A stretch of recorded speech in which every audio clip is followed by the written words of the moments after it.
they were still very good. I do plan to have the fourth level be exclusively Armagnacs, but until I have enough Armagnacs, that's not going to take place.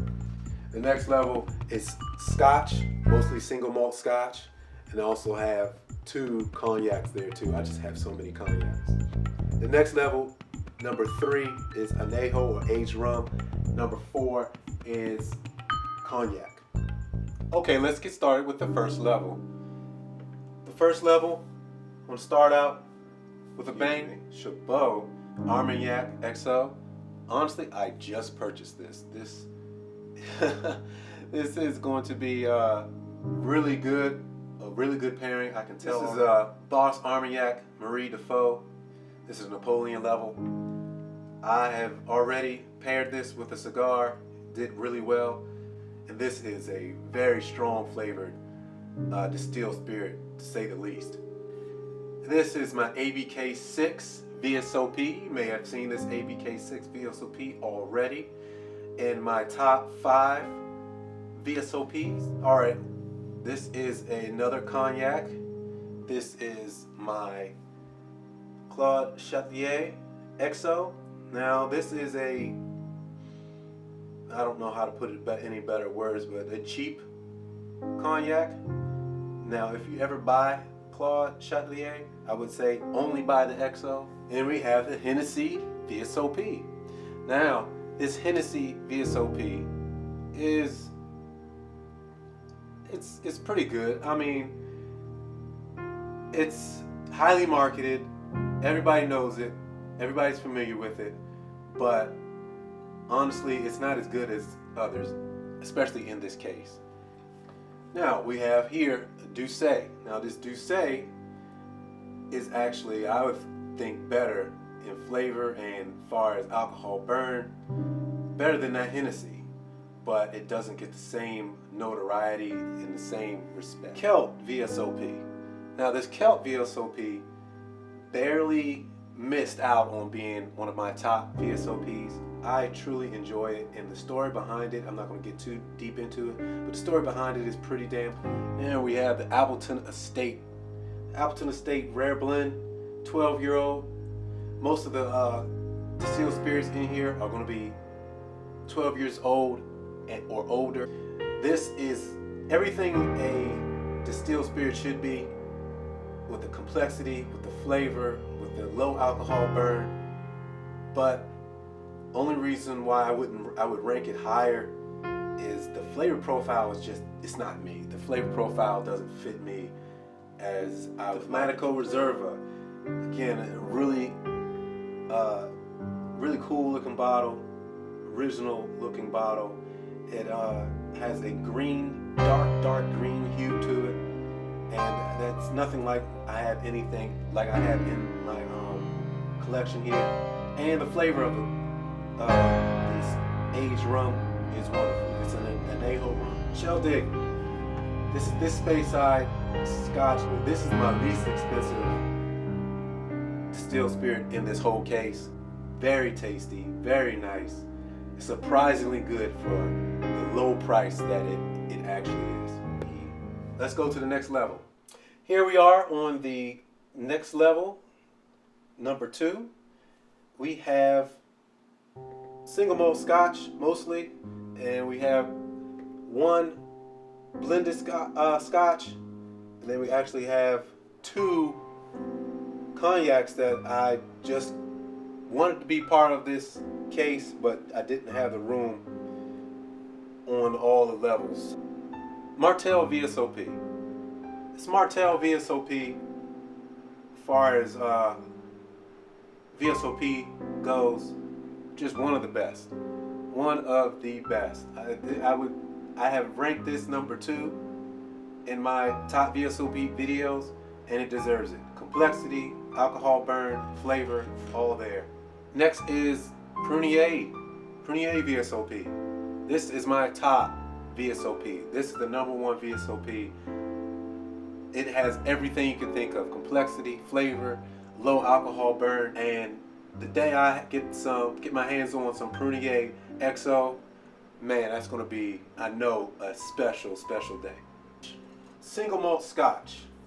Most single malt Scotches you're going to find here are going to be low peat, because I don't really care for peat, low peat, Highland or Speyside. And this one right here, this Aberlour Abuna, full of flavor. Definitely a cognac drinker's Scotch.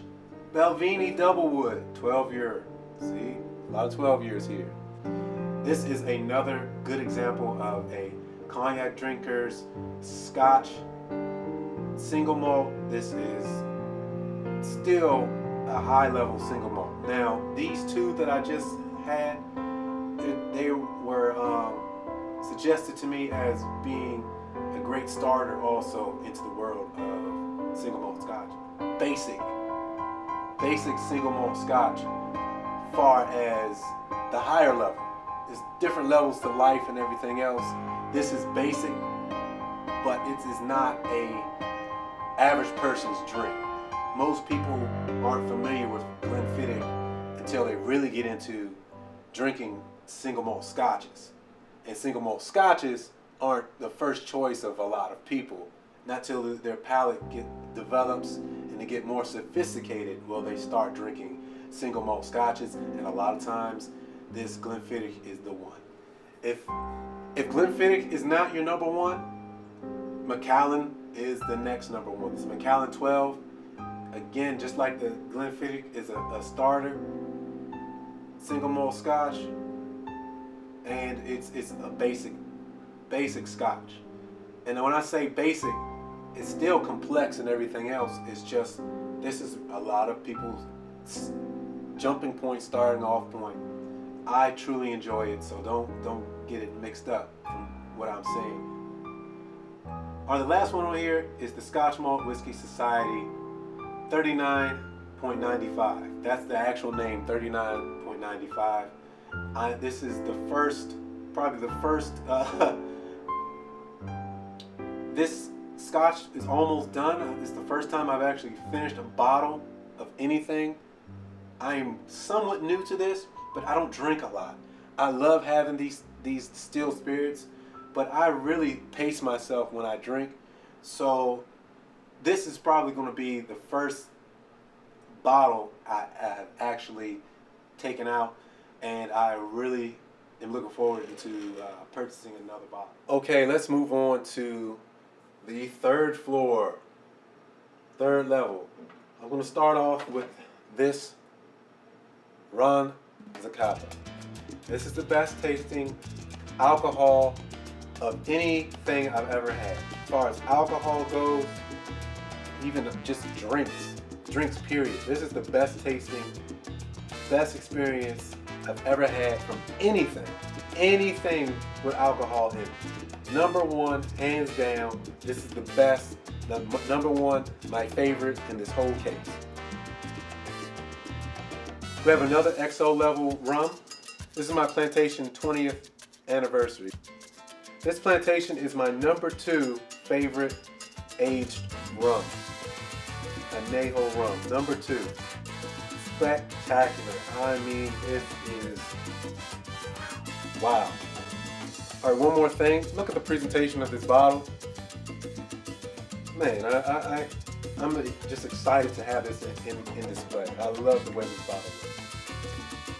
Now, if you want to have a show off as far as a bottle goes, or the winner of the best looking bottle in my collection is this one right here. They go really far with this Ron Bercelo Imperial Premium Rum. This is the 30th anniversary. This really takes the cake. And this right here, this wood, this is not fake or anything. This is actual wood at the bottom here.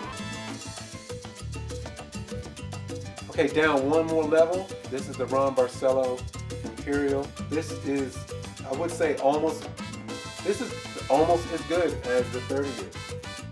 If you're gonna have an Anejo rum, you gotta have Ron Zacapa, or you have to have Don Q. Just absolute high quality distilled spirit.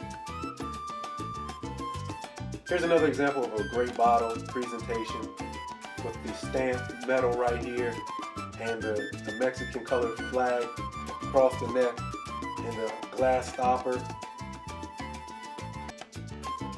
And don't get me wrong, the flavor is amazing, absolutely amazing.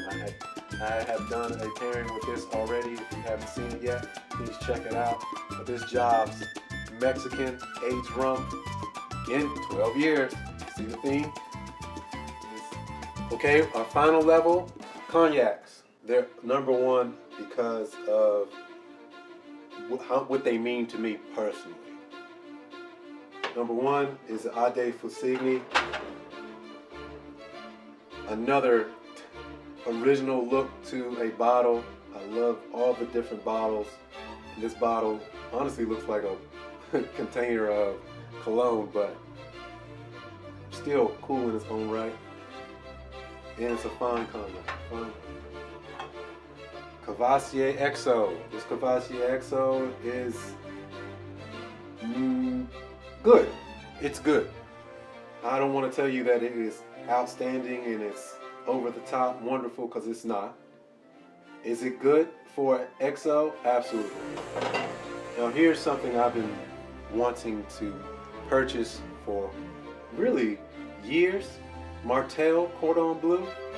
This Martell Cordon Bleu, though the bottle isn't as spectacular as far as cognacs go, this is it. If you want to know what cognac is supposed to taste like, you start with Martell. Pierre Ferrand. This Pierre Ferrand is an overachiever as far as cognacs go. This is one of the better tasting cognacs I have in here, and as the price, though not cheap, this was $70, it outperforms many. Dalemain XO. This Dalemain XO was my first XO I've ever purchased. Finally had the money to purchase any XO of note. This is the Pale and Dry. This Pale and Dry gives a quite different flavor profile than your average cognac, and I like it because it changes up what you would usually pair a cognac with when it comes to a cigar. Remy Martin 1738. This is worlds above the VSOP. I would say don't even try the VSOP, go straight for the 1738. That's my collection. I hope you liked it. Maybe you have similar distilled spirits in your case, or maybe you're thinking about getting a display case. I do want to tell you, this display case wasn't that expensive. I got it for around $70 through IKEA, and as we all know about IKEA, you have to put everything together. This did not take that long, and it didn't give me too much of a problem. So I highly recommend looking into IKEA and getting this display case. If you have any comments, please make sure you do that. If you have any suggestions, I'm here for the suggestions also. So that's my collection. This is how I spent my money.